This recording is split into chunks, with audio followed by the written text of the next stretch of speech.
Hello friends, welcome back to the channel.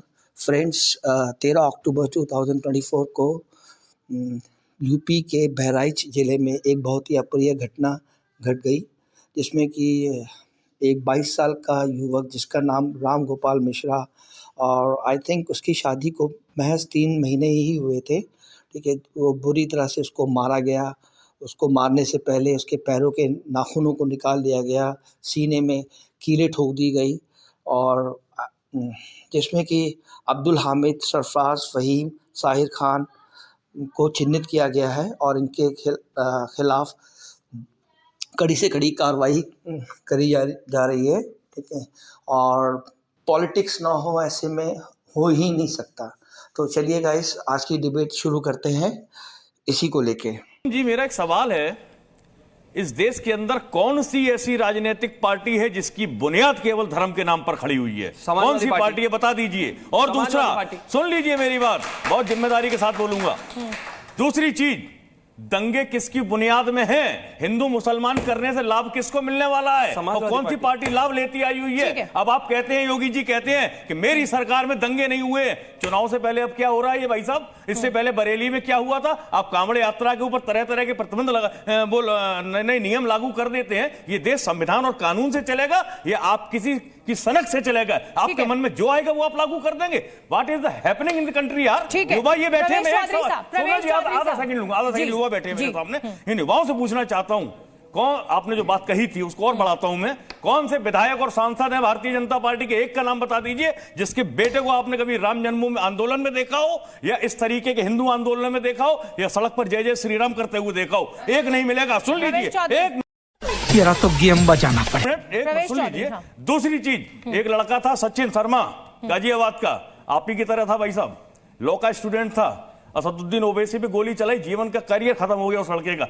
कौन जिम्मेदार है? दूसरा, चंदन गुप्ता जो लड़का कासगंज में मारा गया था, क्या इस योगी सरकार ने उनके परिवार को दे दिया? और क्या उसकी मूर्ति का अनावरण आज तक हुआ? प्रवेश इस्तेमाल करते हैं, फेंक देते हैं। बड़ा पॉइंट यहाँ पर हमारे जो शाहीन कासमी साहब हैं उन्होंने उठाया, और वो पॉइंट ये था कि अगर आप मस्जिद के सामने से निकल रहे हैं तो क्यों आप इस तरीके से जोर जोर से नारेबाजी करने लगते हैं? इस तरीके से क्यों उकसाने लगते हैं? क्या ये आप होते हुए देख रहे हैं जमीन पर, या ये माहौल, गंगा जमनी तहजीब इतनी अब तार हो चुकी है कि हिंदू मुसलमान एक साथ एक जमीन में, एक मोहल्ले में, एक उसमें रह नहीं सकता है घर में?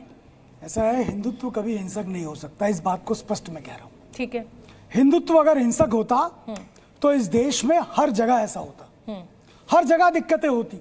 बहुसंख्यक है हिंदू समाज। बाबरी मस्जिद गिराने को आप हिंसक मानते हैं कि नहीं मानते? बाबरी कोई मस्जिद नहीं है, वो ढांचा था।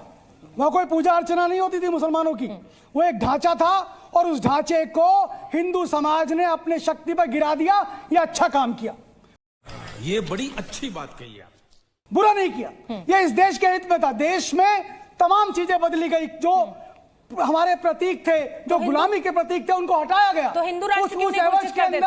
ये इस देश को हिंदू राष्ट्र क्यों नहीं घोषित कर देते? भारत को हिंदू राष्ट्र घोषित करने की आवश्यकता नहीं है। भारत हिंदू राष्ट्र है। आप संविधान के खिलाफ बयान दे रहे हैं। भारत हिंदू राष्ट्र है, आपके खिलाफ एक्शन ले सकता है। अगर भारत की मान्यता, पागल औरत, तुझे अक्ल है? तू क्या बोल रही है? चुप चुप हो जा, 7वीं फेल, चुप। संविधान के खिलाफ बात कर रहे हैं। सुनिए प्रवेश नहीं सुनूंगी, मैं बता रहा हूं, आपको देश के संविधान के खिलाफ संविधान की बात कर रहा हूं। अगर भारत हिंदू राष्ट्र नहीं है तो संविधान में भगवान कृष्ण क्या कर रहे हैं? अगर भारत हिंदू राष्ट्र नहीं है, ठीक है, चलिए, तो ठीक है, मैं जल्दी से, भगवान राम का राम दरबार जल्दी से कंचना, अगर भारत हिंदू राष्ट्र नहीं है, ठीक है, तो बौद्ध, ये जिस तरीके का नैरेटिव खड़ा किया जा रहा है, साहब हम हिंदू राष्ट्र हैं, ये संविधान के खिलाफ बात की जा रही है। अरे रुक जाइए, अरे साहब, आपके आवाज ऊंची करने से भारत हिंदू राष्ट्र हो नहीं जाएगा, जो भारत संविधान से ही चलेगा। कंचना जी, संविधान का हो जाएगा। कंचना जी, नहीं, प्रोफेसर साहब हमारे भी प्रोफेसर हैं और जेएनयू से हम साथ में आए हैं। ये जो संविधान पढ़े होंगे, हो सके इनके हिसाब से हो, लेकिन हमने जो संविधान पढ़ा है उसमें कहीं नहीं लिखा है कि भारत एक हिंदू राष्ट्र है। भारत एक ऐसा देश है जहां पर हर एक जाति, हर एक धर्म पीसफुली कोएग्जिस्ट कर सकता है। और इसीलिए किसी पार्टी की प्रवक्ता के नाते नहीं, एक इस देश के नागरिक होने के नाते सारी हिंसा को देखते हुए बहुत दुख हो रहा है, क्योंकि हम एज ए भारतीय हम चाहते हैं कि हमारा हर एक रिचुअल, हर एक कार्यक्रम हमारा पीसफुल तरीके से। पाताल बाबा का रुख कर लेती हूँ। ये वो देश है जहाँ पर राम की पोशाक एक मुसलमान परिवार तैयार करता है। आपके जी न्यूज के माध्यम से पूरे संसार को मैं बताना चाहता हूं, पहले भी मैं बताया था कि इनकी कोई कंट्री नहीं थी, इनकी 51 कंट्री बन गई। क्रिश्चियन कब आए, उनकी 101 कंट्री बन गई। क्या भारतीय आर्यावर्त, क्या हिंदुओं के लिए एक कंट्री हिंदुस्तान नहीं होना चाहिए? ये अलग प्रश्न है। अरे ये तो 75 साल पहले होता ना, अब आप क्यों देश तोड़ने पे लगे हुए हैं? हमको कहने दीजिए जो बात, हमको 1 मिनट तो समय दीजिए आप। हाँ। मैडम कह रही हैं कि न हिंदू राष्ट्र था, ये कभी सेकुलर शब्द कब जोड़ा गया है? इनको मालूम है? संविधान पढ़ी है कभी? नहीं सब गजब बेइज्जती है। आप ही ने पढ़ा हुआ है। इस संविधान को धूप का चश्मा जो मेरे स्टूडियो में लगा के आए, सब आप ही ने पढ़ा हुआ है, हमने कुछ नहीं पढ़ा हुआ है। दूसरी बात देखिए, इस तरीके की टिप्पणी करते हैं, बहुत बताइए। अच्छे एंकर हैं और हमारा जी न्यूज बहुत पुराना न्यूज है।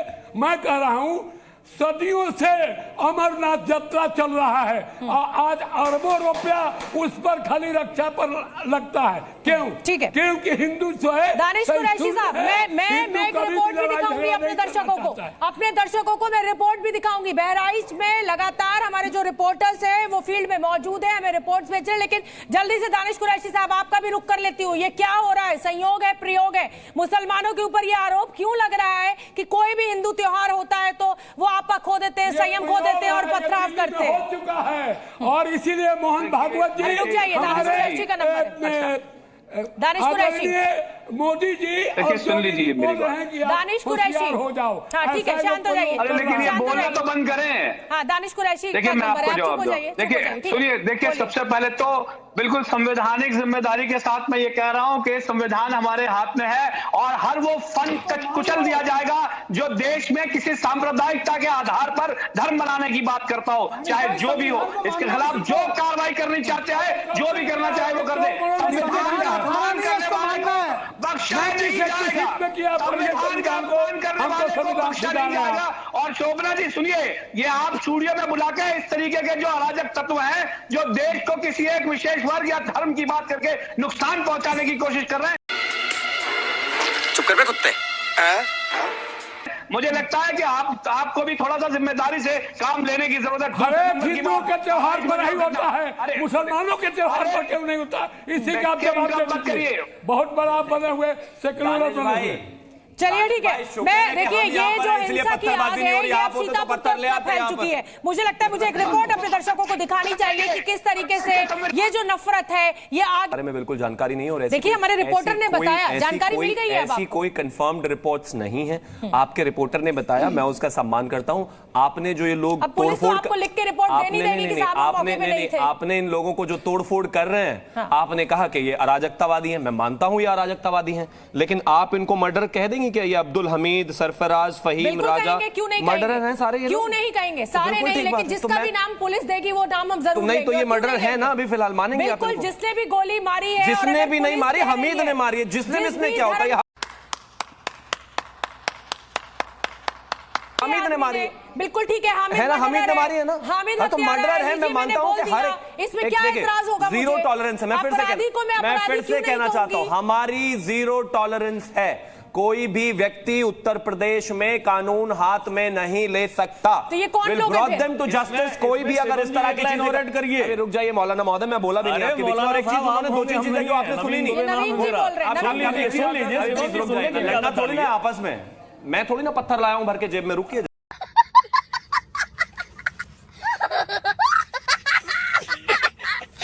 मैं एक चीज कहना चाहता हूं, उन्होंने कहा कि भाई मस्जिद के सामने जिस तरीके से हिंदू धर्म के लोग त्योहार मनाते हैं, नारे लगाते हैं, यह हमें बुरा लगता है, भड़काते हैं। वो भगवान को अंदर से मानते हैं या बाहर दिखावा करते हैं? मैंने तो कभी नहीं कहा जब हिंदुस्तान की पूरी सड़कें जो है नमाज पढ़ते वक्त बंद हो जाती हैं क्या आपके अंदर से खुदा को मानते हो क्या, या बाहर से दिखाना चाहते हो?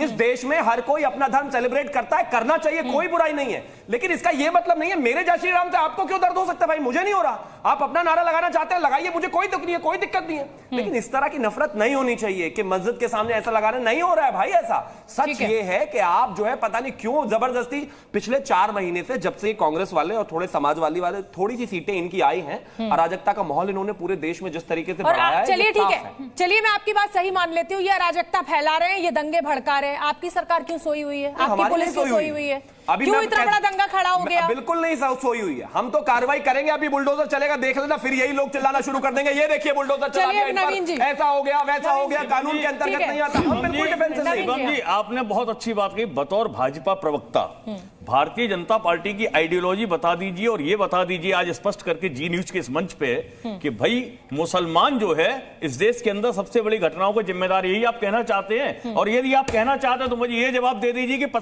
कैसे कैसे लोग रहते हैं यार यहाँ पर, चलो तुमको पागल कुत्ते का गाड़ी उठा के ले जाएगा, बता रहे हैं हम। पसमानदा सम्मेलन फिर क्यों कराते हैं आप लोग? किस लिए आप पसमानदा सम्मेलन करा रहे हैं? आप किस लिए करा रहे हैं? इनमें बताइए कौन सुन्नी है, कौन पसमानदा है? Hello friends, welcome back from the debate. तो आज की डिबेट कैसे लगी प्लीज़ कमेंट में लिखिएगा, और अगर वीडियो पसंद आई हो तो please like, comment and subscribe.